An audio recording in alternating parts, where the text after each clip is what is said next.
Assalamualaikum warahmatullahi wabarakatuh.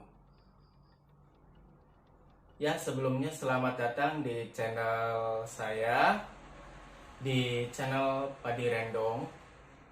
Di sini saya akan mencoba menjelaskan tentang pelajaran kelas 10 Bahasa Indonesia. Sebelumnya, perkenalkan terlebih dahulu, nama saya Pak Adi, SPD. Pada kesempatan kali ini, sebelumnya, marilah kita berdoa terlebih dahulu supaya belajar kali ini bisa bermanfaat bagi kita semua. Sudah berdoa? Baiklah. Pada pertemuan kali ini, saya akan menyampaikan bab pertama pada kelas 10. Apa itu? Yaitu menyusun laporan hasil observasi. Bisa kita lihat di sini ya. Nah, sebelumnya waktu SMP kalian pernah belajar tentang teks laporan hasil observasi. Namun, itu hanya sekilas saja. Nah, sekarang saya akan menyampaikan secara rinci bagaimana tes laporan hasil observasi di kelas 10, tentunya di SMK Negeri 1 Gantar. Baiklah, sebelum memulai pelajaran kali ini, alangkah baiknya saya akan menyampaikan terlebih dahulu tujuan pembelajaran pada teks laporan hasil observasi. Yang pertama, itu ada pengertian. Ya, bisa kita lihat sendiri, ada pengertian. Setelah itu, menyusun ringkasan isi teks laporan hasil observasi.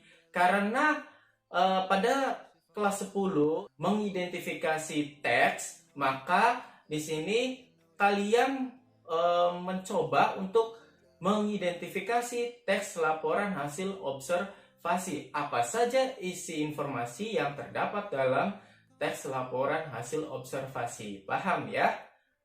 Dan yang ketiga itu ada struktur teks laporan hasil observasi. Nanti kalian akan menentukan struktur teks laporan hasil observasi. Itu ada 3. Nanti kita akan bahas ya.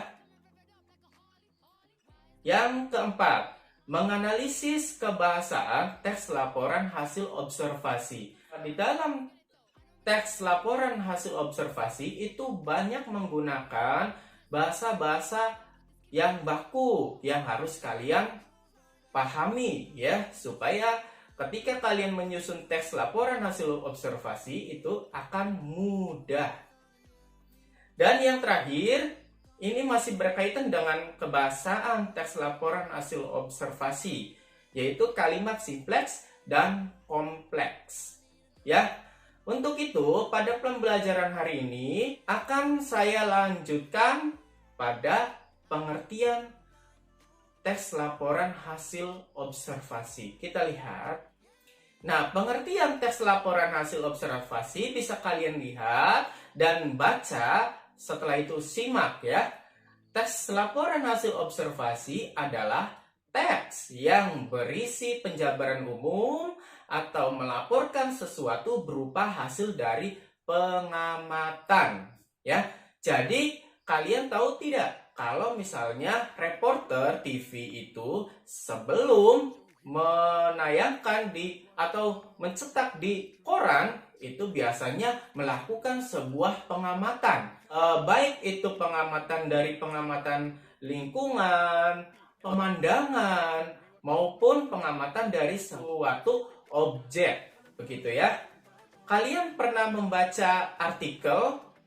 Kalau misalnya pernah membaca artikel, di situ biasanya ada sebuah teks laporan hasil observasi yang di dalamnya menjelaskan tentang suatu objek. Misalnya menjelaskan, kalau di Indramayu itu menjelaskan misalnya mengenalkan Pantai Karangsong. Pantai Karangsong itu terletak di mana? Di daerah Indramayu mana? Begitu ya.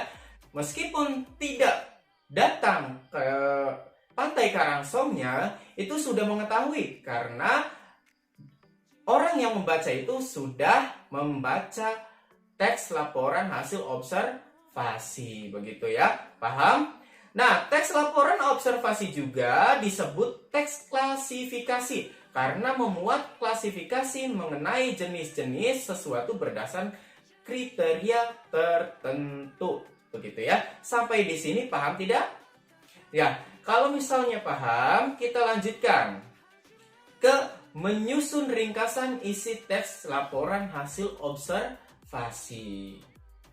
Nah, sebelum kalian masuk ke dalam struktur nanti, ke dalam struktur teks laporan hasil observasi, kalian harus menemukan isi dari setiap paragraf karena kalian akan dituntut untuk mengidentifikasi teks laporan hasil observasi. Makanya setiap paragraf itu harus mengetahui ide pokok atau paragraf utama, begitu ya, atau gagasan utama dalam sebuah paragraf, begitu ya.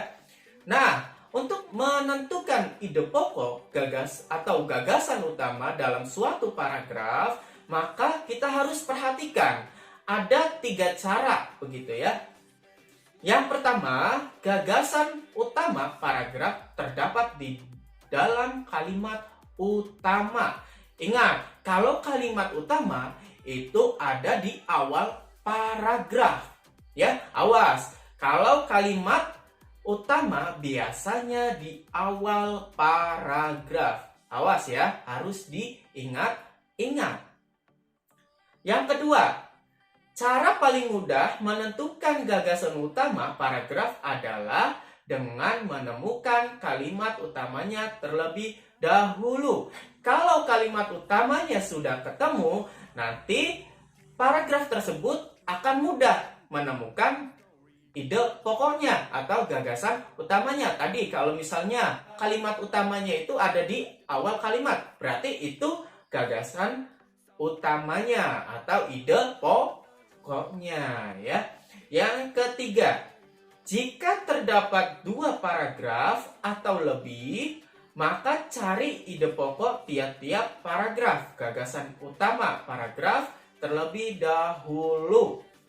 Lalu menggabungkan gagasan utama tiap-tiap paragraf tersebut dan menyimpulkannya. Nah, setelah tadi kalimat paragraf pertama ada di atas, terus paragraf kedua ada di atas juga atau di bawah, nanti kedua kalimat utama itu digabungkan sehingga akan menjadikan sebuah ide pokok dalam suatu paragraf teks laporan hasil observasi. Ya, sudah paham ya? Semoga kalian paham. Kalau sudah paham, kita lanjut ke contohnya itu bagaimana ya. Nah, di sini ada kutipan paragraf yang judulnya itu teks laporan hasil observasinya adalah The Topeng, gitu ya. Nah, di sini ada tabel, paragraf, dan sebelahnya itu ada gagasan pokok atau gagasan utama atau ide pokok, begitu ya. Nah, di sini akan saya bacakan dan bisa kalian simak, begitu ya. The Topeng adalah salah satu tempat wisata yang terletak di Kota Batu, Jawa Timur tentunya. Keberadaan The Topeng tidak dapat dipisahkan dengan Museum Angkut karena kedua tempat ini berada di satu tempat yang sama. Tempat wisata ini seringkali disebut pula sebagai Museum Topeng karena memang berisi topeng dengan berbagai model dan bentuk. Namun, tidak hanya berisi topeng, tetapi juga berisi pameran benda-benda berupa barang tradisional dan barang antik. Dalam museum ini dapat dikelompokkan menjadi 5 jenis berdasarkan bahan pembuatannya, yaitu berbahan kayu, logam, kain, dan keramik. Nah, kira-kira apa ide pokoknya. Tentu yang berwarna merah ini adalah ide pokok atau gagasan utama dalam paragraf tersebut ya, yang di lingkari-lingkari ini ya. Nah, apa gagasan utamanya? Maka tadi kalian harus mencari kalimat utama. Kalau kalimat utama itu ada di awal paragraf. Nah, tentunya kalimat utama itu ada yang persis dengan kata-kata dalam paragrafnya, ada juga yang tidak persis kata-katanya. Nah, supaya kita simple untuk menentukannya, karena ini hanya pendapat kita, begitu ya. Jadi, kita langsung saja ambil dari paragrafnya, begitu ya. Kita lihat. The Topeng merupakan salah satu tempat wisata yang terletak di kota Batu, Jawa Timur. Di museum ini terdapat berbagai macam jenis topeng dan bahan pembuatannya. Kenapa di sini harus diberikan keterangan lagi? Karena di sini untuk menerangkan the topeng tersebut, untuk menjelaskan bagaimana topeng itu. Begitu ya. Sudah paham sampai di sini? Kalau sudah paham, maka sekarang kalian harus mencoba mencari ide pokok atau gagasan utama yang terdapat dalam sebuah paragraf. Ini adalah tugas kalian yang harus dikerjakan di rumah. Setelah itu, kumpulkan tugasnya. Ya, di sini ada sebuah paragraf sama yang seperti tadi. Nanti kalian tentukan gagasan pokok atau gagasan utamanya ya. Nanti apa tadi? Kalimat utama. Temukan kalimat utamanya, begitu ya. Paham? Paragraf berikutnya tersedia di aplikasi Buku Bahasa Indonesia halaman 18 sampai 19. Buku Bahasa Indonesianya tidak usah dengan buku yang seperti ini atau buku fisik, melainkan cukup menggunakan aplikasi saja, melewati atau mendownload Buku Bahasa Indonesia di Play Store atau App Store. Oke, untuk pertemuan kali ini saya cukupkan saja. Semoga pembelajaran kali ini bisa bermanfaat bagi kita semua. Dan ingat, tetap di rumah, tetap jaga kesehatan, tetap cuci tangan setelah melakukan apapun. Tetap memakai masker supaya terhindar dari virus COVID-19. Akhir kata, wassalamualaikum warahmatullahi wabarakatuh.